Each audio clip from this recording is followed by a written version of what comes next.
hardest thing for me to function in life after the criminal was more or less just getting back into society, because it's easy to get back there, but it's hard to maintain, because it's like I worked at Dillard's for 5 years. I didn't do anything wrong. I didn't come in late. I didn't get fired.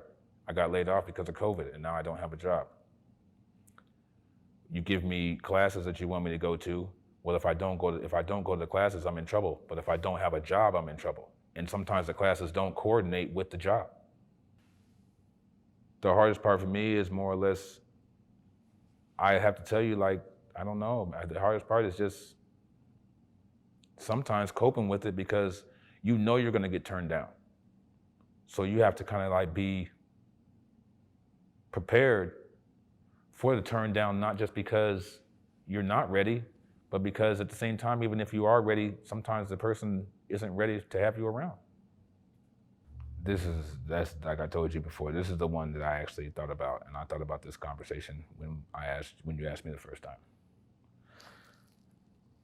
And as hard as it is to even answer this question truthfully, I'm gonna give you the most truthful answer I can.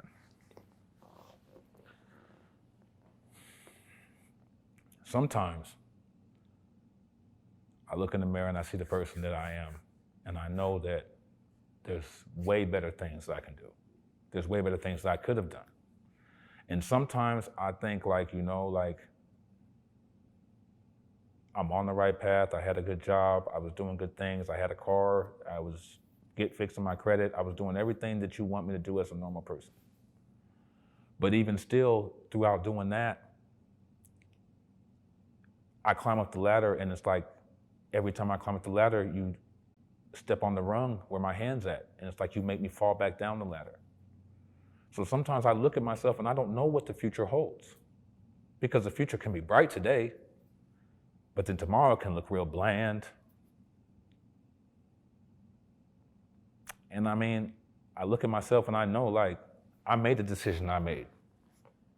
But at the same time, like, the decision I made in 1997 isn't the person that I am today.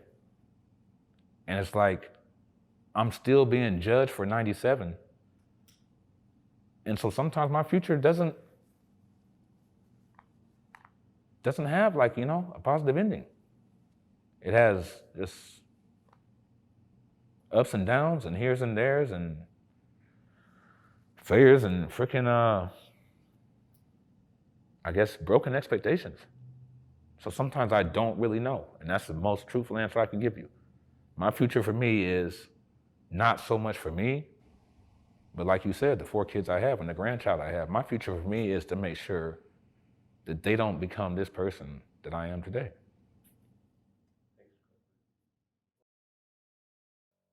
Brian Stevenson, author of the critically acclaimed book Just Mercy, said, "I've come to understand and to believe that each of us is more than the worst thing we've ever done. I believe that for every person on the planet. I think if somebody tells a lie, they're not just a liar. I think if somebody takes something that doesn't belong to them, they're not just a thief. And because of that, there's this basic human dignity that must be respected by law. We are all broken by something. We have all hurt someone and have been hurt. We all share the condition of brokenness, even if our brokenness is not equivalent.